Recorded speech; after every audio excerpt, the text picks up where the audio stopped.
Hello, everyone, and welcome to our third lecture where we're going to be talking all about electromagnetic sources and potentials. Today, our goal is to really map out the fundamental structure of electromagnetism. We'll look at the relationship between sources and their potentials and see how that all fits into the framework of Maxwell's equations. Okay, let's be real for a second. When you first dive into electromagnetism, it can feel like, well, a total mess, right? You've got all these different fields, these forces, these complicated-looking equations. It can definitely feel a bit overwhelming. But what if I told you that underneath all that chaos, there's actually a surprisingly elegant blueprint, a really clear logical structure that connects every single piece? Today, we're going to decode that blueprint together. So, where do we even begin? Well, we start with the most fundamental building blocks of our whole blueprint. These things called source and potential pairs. Now, the key idea you really need to grasp is something called a conjugate relationship. It sounds fancy, but it just means that every source, like an electric charge, is fundamentally paired up with a potential. They are like two sides of the exact same coin. You simply can't have one without the other. And we're going to see that there's one of these pairs for electricity and a matching one for magnetism. This slide really lays it all out perfectly. Let's start with electricity. The source is charge density. That's rho. You can just think of it as a quantity, a simple number, a scalar. Well, that scalar source creates a scalar potential, phi. Now look at magnetism. The source here is a current, J. And because current has a direction, it's a vector. And you guessed it, that vector source creates a vector potential, A. I mean, just look at the symmetry there. It's beautiful.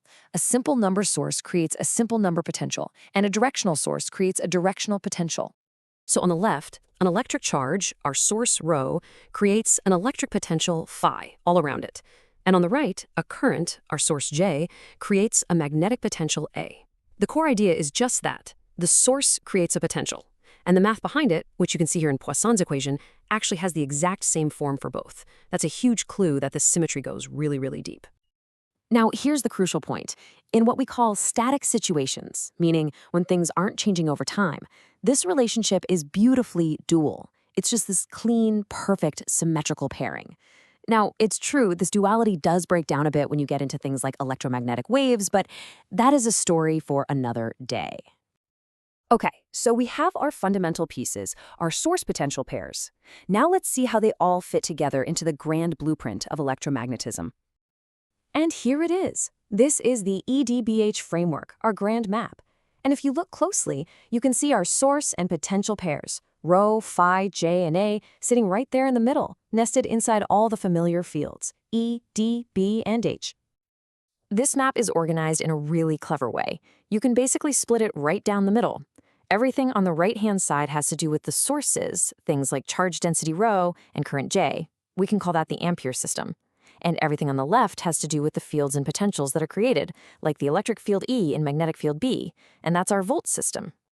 And here is the truly beautiful part.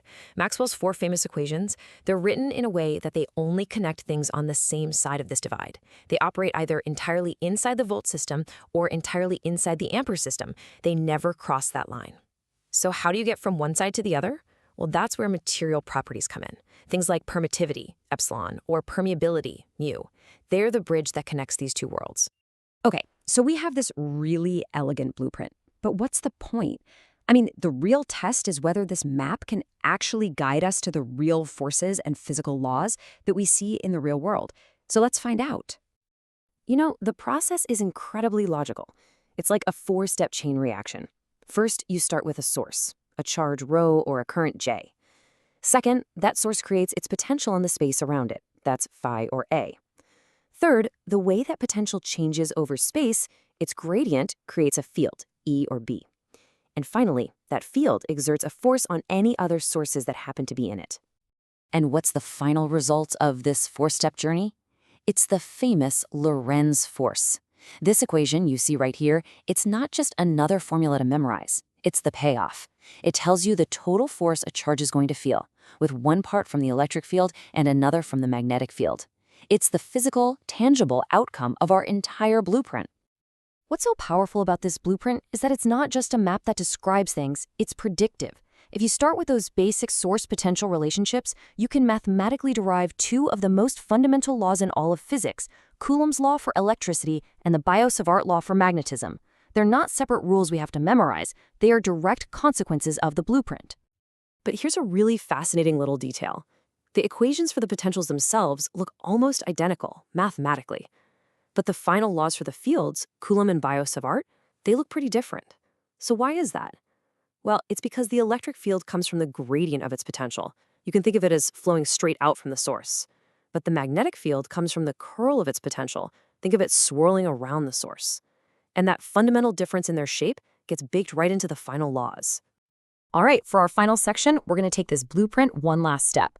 We are about to see how a really simple pattern that we're all familiar with is actually a universal symmetry that ties all of this together.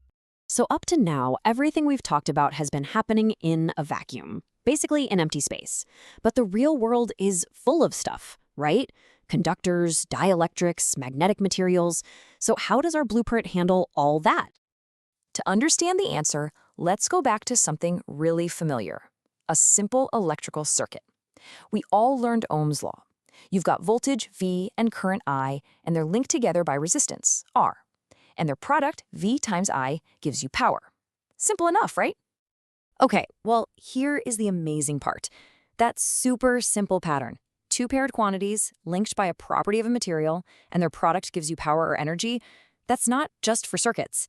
It turns out this exact same structure governs how electric and magnetic fields behave in all materials. Just look at this table. It breaks it all down. In a circuit, you have voltage and current linked by resistance, giving you power. Okay, now look at a dielectric material, like an insulator. You have the electric field E and flux D linked by permittivity epsilon, and their product gives you energy density. And finally, in a magnetic material, it's the magnetic field H and flux B linked by permeability mu, and their product is also energy density. It is the exact same recipe 3 times over. How amazing is that? So the big takeaway is this. That fundamental pairing we started with isn't just some abstract idea. It's a universal pattern that repeats itself across simple circuits, across insulators, and across magnets. It reveals this incredibly elegant, unified system that was hiding in plain sight the entire time. So, we started with what seemed like a tangled mess of equations, and we ended with a simple, elegant blueprint. We saw how sources create potentials, which create fields, which in turn create forces. And we discovered this universal symmetry that connects everything from a simple circuit to the deepest properties of matter. And it really just leaves you with one final thought. If a blueprint this beautiful governs one of nature's fundamental forces, what other elegant patterns are out there just waiting for us to discover? Thanks for joining this explanation.